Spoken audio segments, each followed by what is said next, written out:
Hello, welcome back to Core Finance. I'm Matt Brown. I'm joined by Tim Harrison, Head of Wealth Management at Linear Investments. Bonjour, Tim. Ça va? Good morning. I was going to say muy bien, but we're not speaking Spanish. No, we're not core French. This is core Anglais. So let's crack on. Happy Friday to you. Lots going on in the markets this morning. Market movers, markets await US tax reform. Trump tweets, OPEC oil stock boost. Bitcoin and bullish UK fund managers. Lots to digest. How's the market feeling at the moment? Well, how much of that is actually important? Trump tweeting, I noted that he tweeted some poor lady with the wrong handle, and Donald Trump is a law unto himself. He is very much an individual. Obviously, furthermore, what they have got is the read across from that is the tax reform, which looks last night as though it is going to it's gained further clarity with McCain backing the deal. The Dow obviously rallied aggressively on the back of that. So it's all seemingly all go gung ho in the US. Markets through 24,000, this, that, and the other. But you've got to look at it objectively, and we'll get to this later on in the show.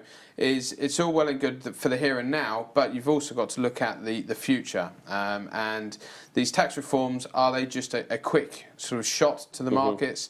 And what's the next game? Obviously, furthermore, you've got British fund managers starting to get quite excited about the value opportunities out there. Good stuff. All right, let's have a look at the FTSE one to watch. RBS, pick this one out. Looking to close, I think 1 in 4 of their branches. Job losses. Is this RBS getting their shop in order, or is this trying to save money, cost cutting wherever they can? Well, look at it objectively. We were talking about this off air.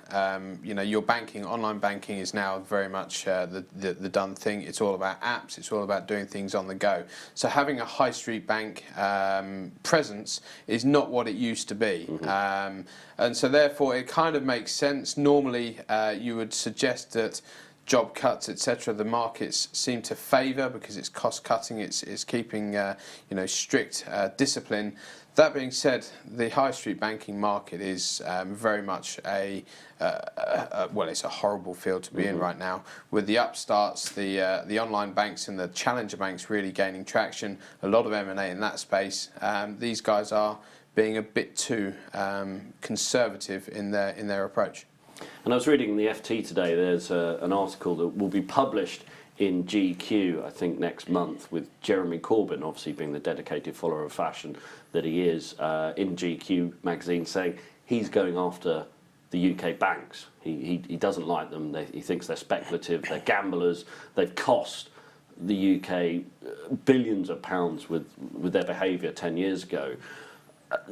Is there a case to be owning UK banks at the moment? As we say, the high street banks and all the legislation, we've got MiFID II coming. Is there a reason to hold a UK bank in your portfolio? Well, look at what the bank does.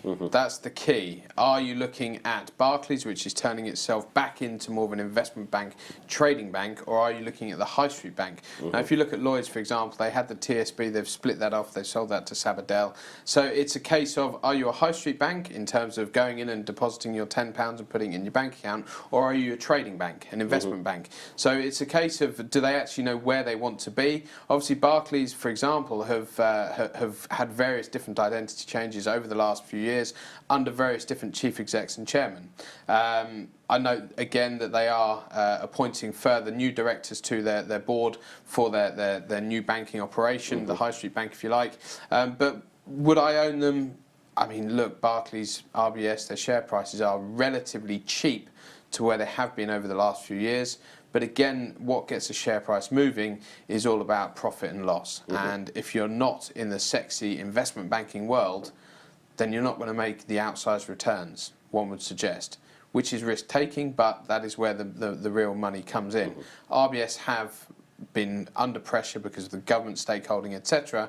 But as that lightens, maybe they are a leaner beast, maybe one to look at, but for me, not for now.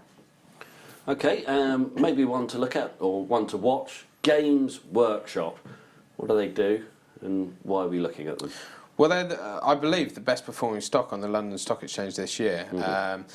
What do they do? These little miniature elves and games. I must confess, when I was about 14 or 15, when people were still using typewriters, these sorts of things were the thing to be in back then. Now it's all about your DS, Nintendo things. I'm not a games aficionado. I think that's clear to see.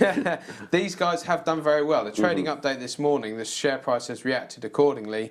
They've got a very loyal following of people, and thus the share price is doing quite nicely. Again, high street presence as well, which is rare. Consider the fact you've seen the larger retailers really struggle on the high street. These niche sort of companies are doing quite well. And it's key that you need to look after the customers and look after your loyal customer base, and that goes for not only retailers, that goes for banks and any other industry. And it's good to see they obviously understand the customer their core needs. market, yeah, and they've not tried to speculate outside of what they know. If you look at a lot of the retailers that have failed over the last few years, why is that? Because they've gone into areas that they're not core markets, and therefore they've gone into the unknown, and in the larger space, they have failed miserably. Wise, sage advice for anyone watching. Moving on, looking at the Great British Pound, well, look, we've got above the 135 handle, a little bit of a mixture of Brexit, but also I think it's probably more dollar weakness on the back of maybe tax reforms and everything going on in the US. But it's good to see the pound up there, isn't it? Well, again, it's one that we've been talking about for goodness knows how long. It seems forever and a day. Again, 135, you could see it push to 136, 136, then it breaks out. I note Barclays have a year-end target for next year of 146, which is back to the kind of levels pre-Brexit. Incredible. And it's a case of the US, with all that's going on, they've had every opportunity to strengthen the currency, strengthen the economy. They are throwing enough of it at the wall, and we're just kind of bumbling along quite nicely, thank you very much. So my opinion has been, as you know, I'm very much a sterling bull. Will I be proven wrong at the moment? No, but we shall see what happens in the next year, or next year. Obviously, Yellen coming out of the hot seat, monetary policy may get a little bit of a shift over there, so we shall see. Okay, and looking at a broker update, this is Lookers. JP Morgan initiate the coverage, I should say, of Lookers with an overweight price target of 109. Lookers, the car sales, forecourt car sales company. Good call, bad call. What's your take on again? Car We mentioned sales? we mentioned the car sales a couple of weeks ago. They've had not disastrous, but pretty poor figures over the past couple of months. Why? Obviously, the rhetoric with regards to diesel cars, etc., and also the potential credit boom in the car manufacturing or the car sales space. I think it's a bit of a shot to nothing, to be quite frank. They've seen JP Morgan putting their recommendation out today. They've seen the worst of it, and now they're looking at, is it a recovery play? Bottom line is, people do need cars. We are building cars aggressively. Lookers are, Lookers, Pendragon are the two major players over here, so they could be one to watch. Again, I like the idea that they've come in at the bottom or near to. Okay, and looking at a core number, 800 million. This is the number of jobs globally that could be lost to robots and blockchain by 2030. That's a big number. Where will these jobs be cut? Well, don't tell Donald Trump, because his whole modus operandi is bringing jobs back to the US in car manufacturing. The likelihood is those cars are going to be built predominantly by robots. But don't tell Donald. The fact is, the world is now a very different place to where it was 10 years ago. Robotics are the future. They make pretty much everything and anything. So it's understandable. But with that job losses, what you do see is a further improvement in entrepreneurial spirit and guys going alone and creating things, which is good for global growth and going into the next level of diversity and technological age. Well, maybe Donald Trump will be tweeting another Tim Harrison out there today. Fortunately, I'm not on Twitter, so if he does, I do apologise to anyone called Tim Harrison out there that gets an erroneous tweet. Understood. And let's have a look at the economic calendar for today. Anything to move the needle?